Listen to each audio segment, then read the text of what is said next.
Skizofrenia. Hidup tentang pasang surut luka dan kesembuhannya. Episode Semesta Kejam.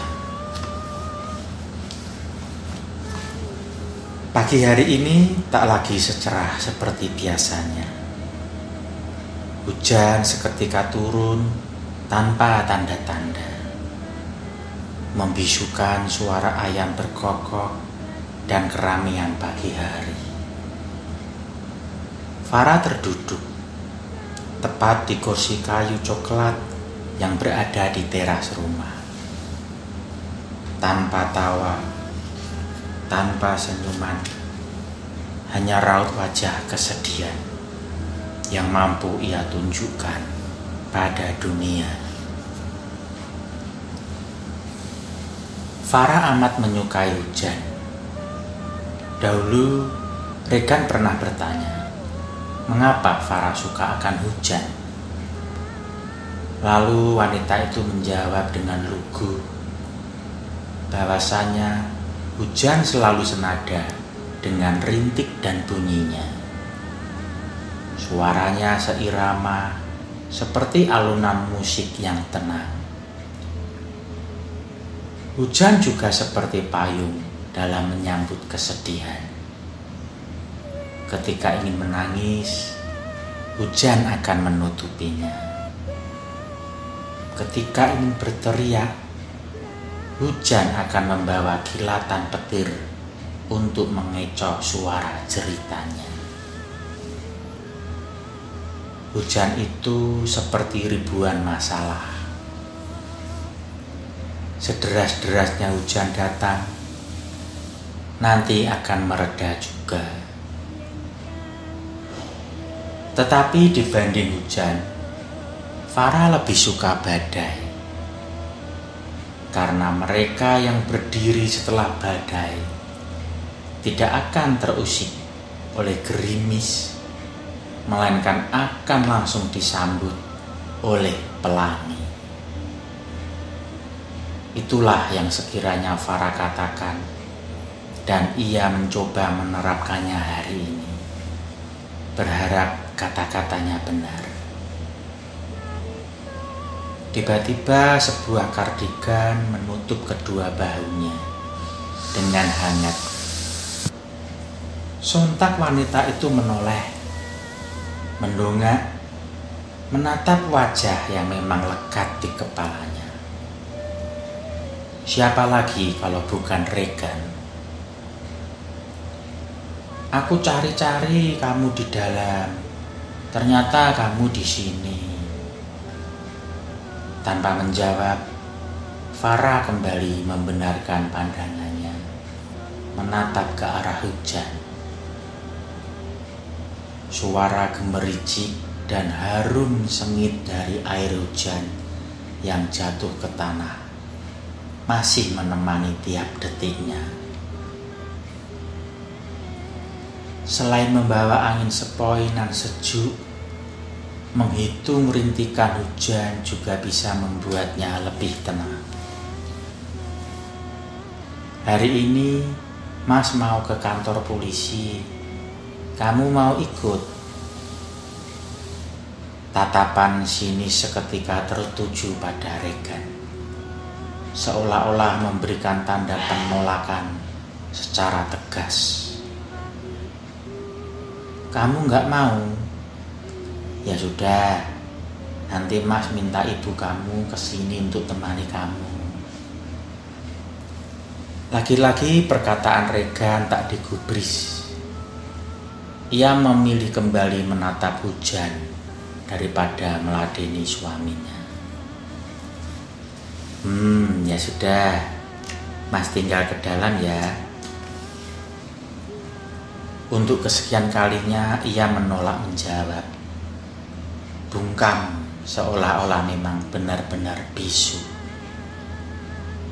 Regan amat khawatir, tetapi tidak bisa berbuat banyak. Terkadang terlintas perkataan, apa bedanya dirinya dengan preman-preman yang telah menyakiti Farah.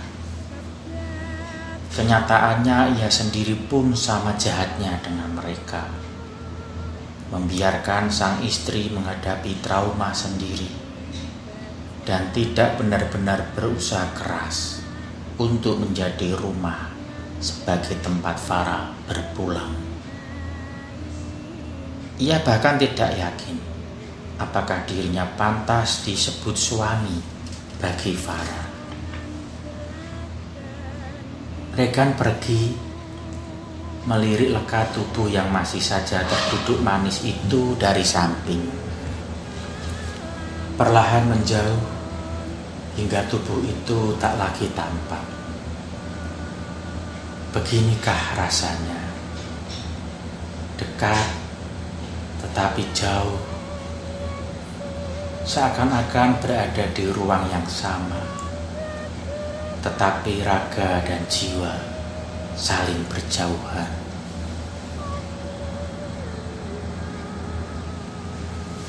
Abdi negara sang peremeh. Regan menghentikan langkahnya tepat pada kaca besar bertuliskan kantor kepolisian.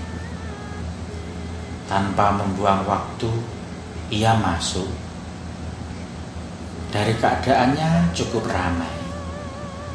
Ia menghampiri seorang polisi berseragam yang tak jauh dari tempat dia berdiri. "Pak, maaf, saya ingin bertanya." Sembari menyeruput segelas kopi di tangannya, polisi itu mengangguk. "Di mana tempat penanganan laporan kejahatan, Pak?" lanjut Regan.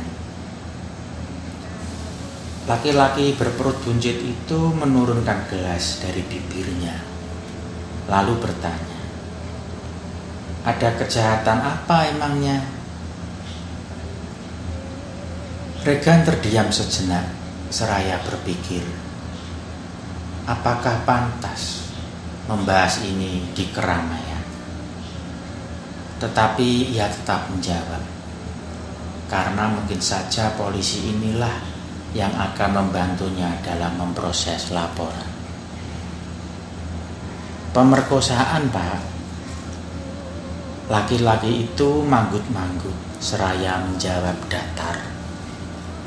"Oh, pemerkosaan," ucapnya, lalu kembali menyeruput kopi di tangannya. Perkataannya seolah-olah meremehkan kata-kata Regan. Seakan-akan pelecehan seksual adalah hal lumrah yang tidak perlu dibesar-besarkan. "Maksud Bapak apa ya?" Mendengar nada suara yang cukup menantang dari Regan, polisi itu membenarkan topi di kepalanya, juga meletakkan gelas di genggamannya ke atas meja.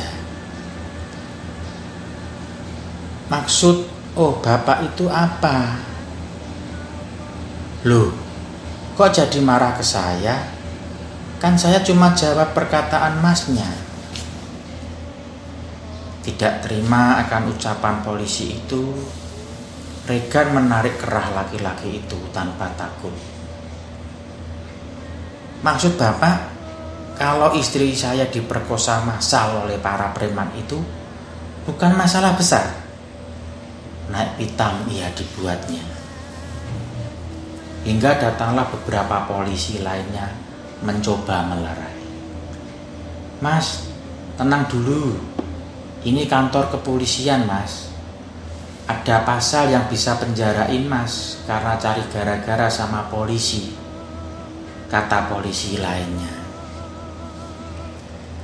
Kalimat itu tentu tak membuat Regan takut, dan dengan berani ia menurunkan kasar kedua tangannya pada kerah milik polisi itu. Lalu beralih menghampiri polisi yang baru saja mengatakan hal nyeleneh soal penjara. "Bapak punya istri?" Polisi itu tampak kebingungan, lalu menjawab, Iya. Terlihat jelas raut wajah itu membuncah menatapi jarak Regandra yang kini berada dekat dengannya. Bayangkan kalau istri bapak diperkosa oleh bajingan-bajingan itu. Dan kasusnya diremehkan oleh bapak polisi yang terhormat.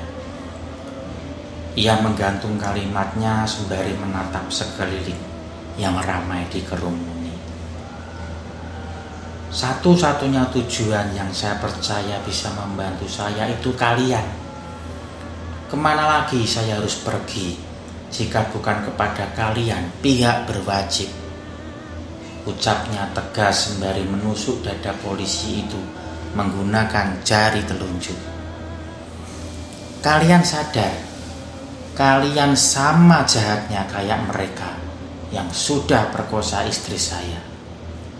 Mementingkan harga diri, jabatan, dan kehormatan kalian tanpa peduli jiwa yang hancur oleh orang-orang brengsek kayak kalian.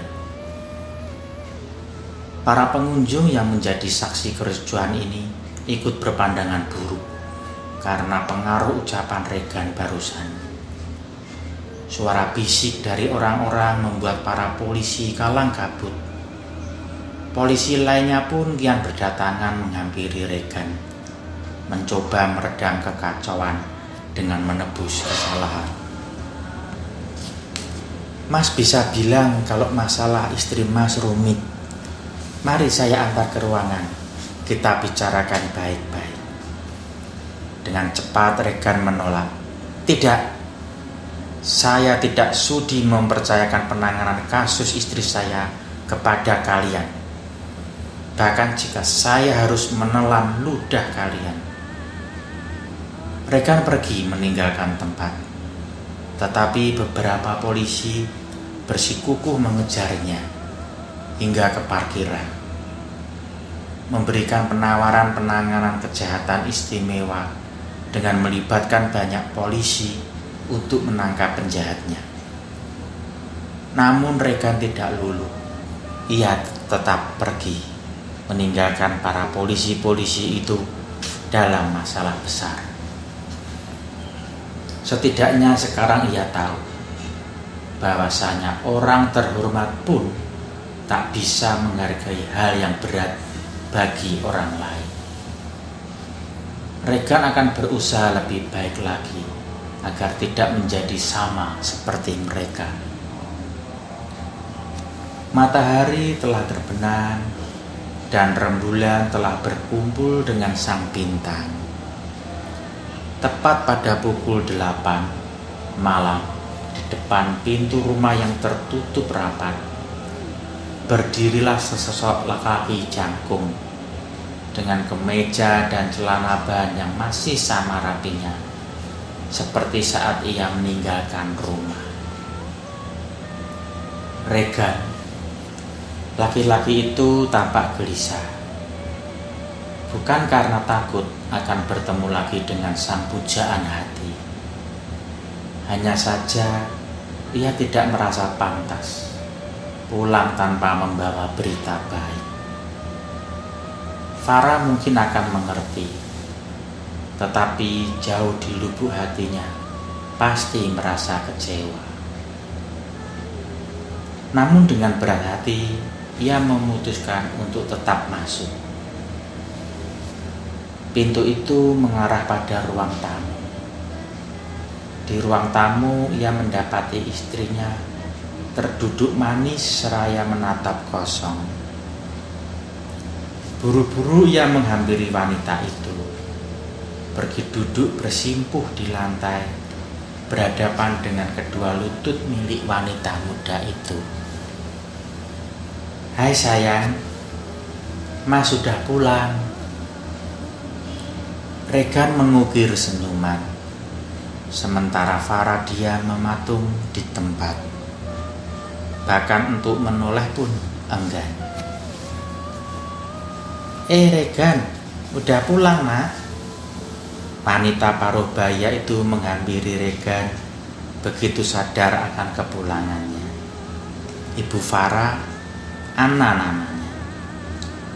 Sengaja Regan panggil hari ini untuk sekiranya menemani Farah selagi Regan pergi meninggalkan rumah. Assalamualaikum Ibu, salam Regan kepada Ibu. Waalaikumsalam, balas Ibu tersenyum simpul. Sedikit cerita, Farah dan keluarga adalah penganut agama Islam. Ketika umurnya menginjak 20 tahun, ia memutuskan pindah agama menjadi Kristen. Farah tidak pernah menyesali keputusan yang ia ambil. Pertentangan apapun yang ia hadapi, kembali lagi pada diri sendiri. Meski Abi dan Ibu menentang dan melarang, Farah tetap kukuh bahwa ia memiliki hak atas dirinya sendiri. Farah pernah bercerita ketika dahulu saat ia meminta izin Abi dan Ibu. Abi sangat marah. Ia menentang begitu tegas.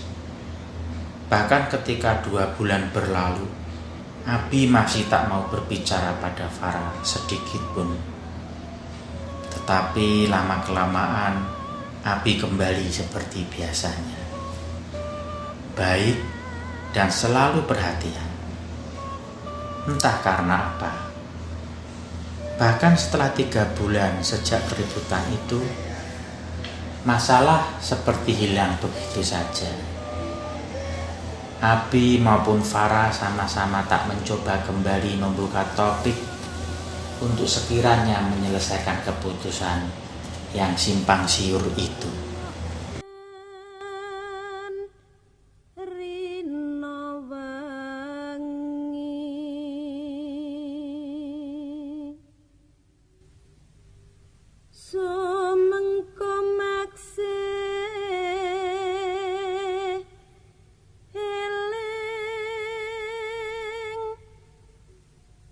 Sawise diwasa ningsun